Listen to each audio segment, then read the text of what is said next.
2012 in Berlin, and we're taking a look at something pretty special. It is an iPhone 5 Mockup. Here we have an iPhone 4S for a size comparison. As you can see, this looks very much like all the leaks that have come out previously. We've got a two-tone back cover here, and flipping it around to the front, you've got what looks to match the 4-inch leaks and rumors that we've heard of the iPhone's display going vertically higher. So this is the original iPhone 4S, and this is how big or how tall the new iPhone display would be, assuming that this mock-up is actually legitimate. We have gotten a hold of this from one of the case manufacturers here at IFA in Berlin, which has chosen to remain nameless in order not to upset a certain company. What we have been led to believe, however, is that case manufacturers are very confident about this new design and are starting to produce cases in volume in order to ship them next week, as soon as next week, to retailers. So here are the changes. The dock connector at the bottom has been shrunken, exactly as we've seen. Still got screws on the side of it. Right there you have openings for speakers. On the original iPhone 4 and 4S, only one of the openings is a speaker, presumably the same with this new one. And you have the headphone port, which is usually on the top on the older design, but is now here at the bottom.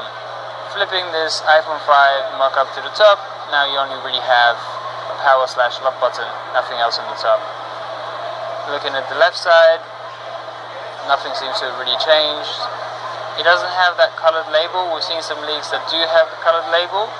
And you might also notice that beyond the metal surround, there is still a little layer for the display, which matches this one, but this is notably thinner than the iPhone 4 and iPhone 4S design. The home buttons look to be pretty much identical, and they operate pretty much the same way. One of the notable omissions from this iPhone 5 mock-up is that you don't have the little dot for opening up what we presume is a micro SIM slot tray. And just to flip it around to the back, you still got the camera in the top left-hand corner, looking at the phone from this position, with an LED flash near it. And you have a whole bunch of FCC and other iPhone labels at the bottom. Notably, the iPhone font doesn't seem to match Apple styling, but again, this is just a mock-up. And coming around to the front, perhaps the biggest change is the move of the front-facing camera from the side of the earpiece to the top.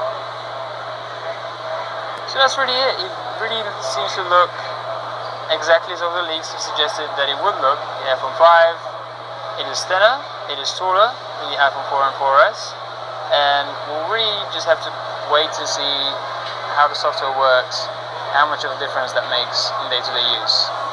So that's it. A quick glimpse at an iPhone 5 mock-up here at IFA 2012 in Berlin.